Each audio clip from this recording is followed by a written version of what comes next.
اوس دی وایي امام غزالي 1 روپۍ په 2 روپۍ باندې څنګه ده ولې دا خو سود ده ولې ناروا ده طالبان ځکه ناروا ځکه ده که دا باب الله جایز کړی وای نو زتی به طالبانو ټولو خلکو په روپیو باندې څوک کول معاملې کولې نو پیسې به یې څوک ګرځولې وي مقصود به یې ګرځولې پیسې خو طالبانو وسیله ده موټر ته تجارت ته د معدن استخراج ته تعلیم و تعلم ته جماعت جوړولو ته بلډینګ آبادۍ ته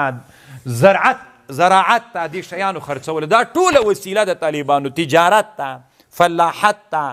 څومره چې د دنیا د معمارۍ کېږي د هغو ټولو دپاره پیسه څوک ده اوس طالبانو چې ښه جومات جوړېږي په څه شي جوړېږي نه به یې داسې ښه غټ بلډینګ چې په کابل کې خطرناکه چوک جوړ شي طالبانو په چی جوړېږي د کابل او د قندهار سړک چې جوړېږي په چی جوړېږي په پیسو باندې جوړېږي نو خو پیسې څوک ده ها که ته راجیک سي 1 روپۍ په 2 روپۍ باندې خرڅول سي نو د خلکو به ټول مقصود دا وګرځي اتي به خو ګټه ستا تیار راته کنه اتي به ټول تجارت په چا کوي نو الله دا ځکه ناروا که ځکه وضع شیء په غیر محله راځي ظلم راځي پیسې باید وسیله استعمال سي نه څوک او که مقصود استعمال سي بیا د دنیا عمارت راځي بیا تجارت و اقتصاد په مخ ځي بیا صنعت و زراعت په مخ ځي نه نو اوس طالبانو دا د امام غزالي رحمه الله خبره ده زه نه پوهېږم چې تاسې پوه سوئ که نه سا خواندې هم ګوري اوس د انلاین سراپي چې راوتلې طالبانو دا انلاین سراپي دا طالبانو قصدن کوپري نړۍ د اسلامي امت دپاره راغه کړې او که تاسې فکر وکړئ ټول پکې مصروف چې څومره دي ځوان نسل ده پکې او طالبانو داسې ورته خوشحاله دي ګټه ده او ګټه ده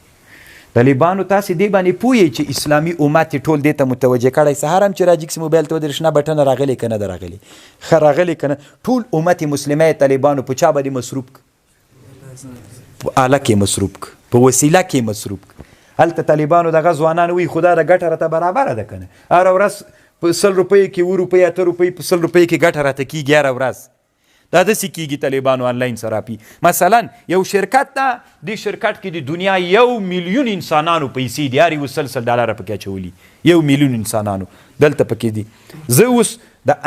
دغه د روپیو بازار زه څارم طالبانو زه شرکت والا بازار چې نور په پلانکي وطن کې ډالر په څو ده په پلانکي وطن کې په څو ده چې په کوم یو کې په څو ده هلته خرڅ کړمه انټرنیټ یې خرڅ کړمه دا روپۍ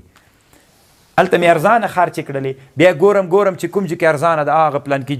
شرکت سره هغه نه یې بېرته واخله چې دوی ته ګټه راغله ټوله معامله طالبانو د پیسو روانه ده ځي راځي کته که ته وایي سراپي کې خو هم دغسې مسله ده سراپي طالبانو چې مقصود به نه ګرځوي دا به مې وسیله ده اصل کې لکه چا افغانۍ ته ضرورت وي چې هغه ته وسیله ده طالبانو هلته هم وسیله ده دلته طالبانو ټول مقصود دا ده او دې کې لوی تاوان د امت مسلمه دپاره څه شی ده تاسې ماته وایي دغه ځوانان چې په دغه ګټه باندې اخته سي بیا تجارت کوي بیا د معادنو استخراج کوي بیا د فلاحتو د زراعتو د سړک د جوړولو فکر سته سره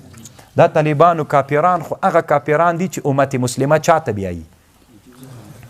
طالبانو له مقصدونو نه اړي هسې خو مسلمانان افغانستان سخت پرمختګ لري ستنه یې وایي تر اوسه نه وه جوړه کړې اوس خو لږ ښه سول په مخ باندې لاړل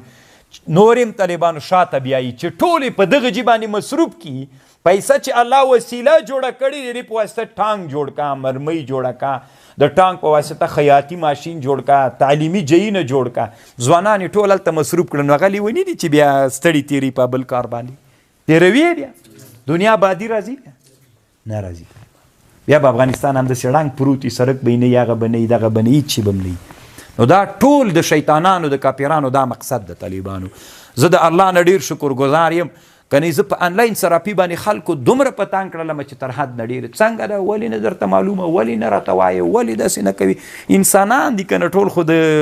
یو هغه نه دي الحمدلله الله مې چې کوم شي ته اراده کړې او د حق هغه رانه اوس او د ما د فتوا نه وروسته د امارت فتوا هم راغله او هغه هم طالبانو په حرمت باندې والحمدلله افغانستان کې بعضې علماو چې علمونه یې طالبانو لږ ولغوی به د حل فتوا ورکړې ما ته به یې ویلې ته زر ووایه که نه چې حلاله تا پورې ډېر خلک تړلي دي الحمدلله طالبانو زه هغه ویښ ملا یم الله پاک د دې لوی نعمت نه خوشحاله یم چې زه په دې هم پوهېږم چې د کافرانو په دې کې څه مقصد ده څه مقصد یې د طالبانو د امام غزالي رحمه الله په دې لوی علمي خبرې الله زه واقف وګرځولم. ټول د پیسو بازار پیسه د وسیلې په شکل استعمالوي، نه د چا